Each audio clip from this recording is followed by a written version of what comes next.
বন্ধুরা, আজ জানব কৌশিকী অমাবস্যার মাহাত্ম্য কী। কৌশিকী অমাবস্যার কথা উঠলেই আমাদের তারাপীঠের কথা বেশি মনে পড়ে। কৌশিকী অমাবস্যায় বড় সংখ্যক ভক্তরা ভিড় জমান তারাধামে। তবে এই তিথির রয়েছে বিশেষ মাহাত্ম্য। কৌশিকী অমাবস্যার সঙ্গে যুক্ত রয়েছে পৌরাণিক কাহিনীও। এই পুণ্য তিথিতে কিছু নিয়ম মেনে চললে খুলে যেতে পারে ভাগ্যের বন্ধ দরজা। এই তিথিতে শুধু তারাপীঠে পুজো নয়, বিশেষ একটি নিয়ম প্রচলিত রয়েছে ব্রাহ্মণ সমাজে। দুর্গাপূজা, কালীপূজা সহ বিভিন্ন ধর্মীয় উপাচার্যে পুরোহিতদের হাতে দেখা যায় কুশ। কিন্তু কুশ সংগ্রহ করার ক্ষেত্রে কিছু বাঁধা নিয়ম বিশেষ রয়েছে।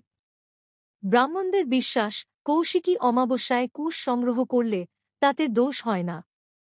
ফলে এদিন ব্রাহ্মণরা কুশ সংগ্রহ করে রাখেন। সেই কুশ সারা বছর বিভিন্ন পুজোয় ব্যবহার করেন ব্রাহ্মণরা।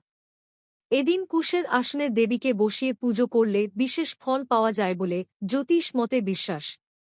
এদিন দেবী কালিকার বা দেবী পার্বতীর আরাধনা করলে বিশেষ ফল পাওয়া যায়। বাড়িতে যদি দেবী তারার মূর্তি অথবা ফটো থাকে, সেখানেই প্রার্থনা করতে পারেন।